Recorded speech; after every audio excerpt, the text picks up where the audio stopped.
And welcome to Finders Seekers, where we take deep dives into shallow topics. I'm Matt, a VFX professor who once blew himself up. And I'm AJ, an actor who has watched that video 1,000 times. Let's watch it again. And this is the first test of my newly designed special effects squid. Damn it! Damn it!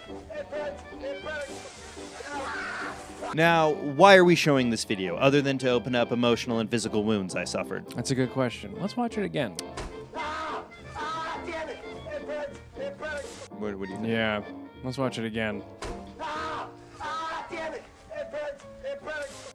I mean, like, they got it. Let's watch it again.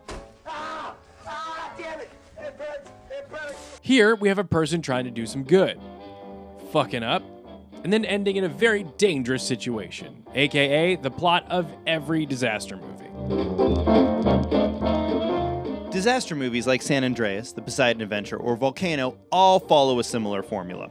People revel at their accomplishments, nature shows up, squashes man's hubris, and then people have to work together to survive. At a certain point, it seems like they're all the same, until you realize that the disasters themselves are actually very specific to the time that they were released.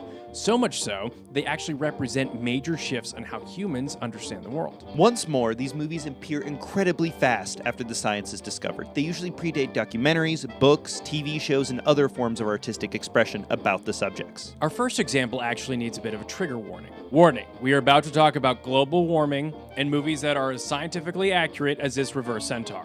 We are, of course, talking about The Day After Tomorrow. While the movie was by no means scientifically sound, many experts believe it was instrumental in bringing climate change into the global conversation. So much so that the first Inconvenient Truth presentation was 2 years after the movie aired and was paired with a screening of The Day After Tomorrow. It is incredible to us that it was not a lofty think piece or an unapologetic documentary that first took on the complex subject of climate change, but a multi-million-dollar movie with a 45% rating on Rotten Tomatoes.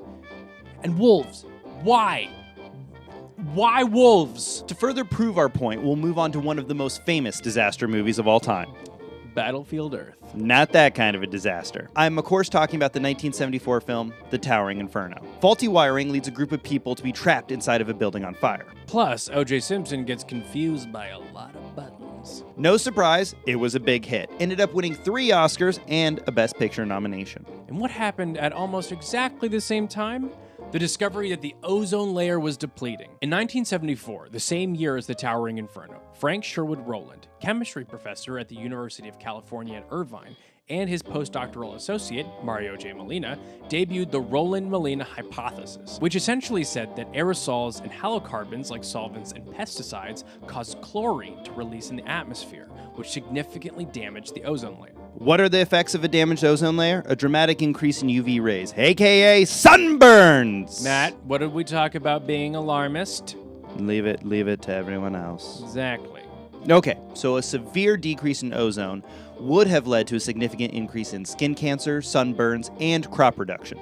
But we kind of fixed it? Wait, we did a good? We kind of did a good. Scientists realized what a dangerous problem this would be and enacted the Montreal Protocol in 1987, which banned the use of CFCs, hydrocarbons, and other bad atmospheric eaters. After that, ozone levels became relatively stable, and NASA thinks our ozone layer will be back to its pre-aerosol self by 2075. More importantly, humans tried to outsmart nature. We almost got burned to death, and then a guy with an incredible chin saved us and put us back on the right path.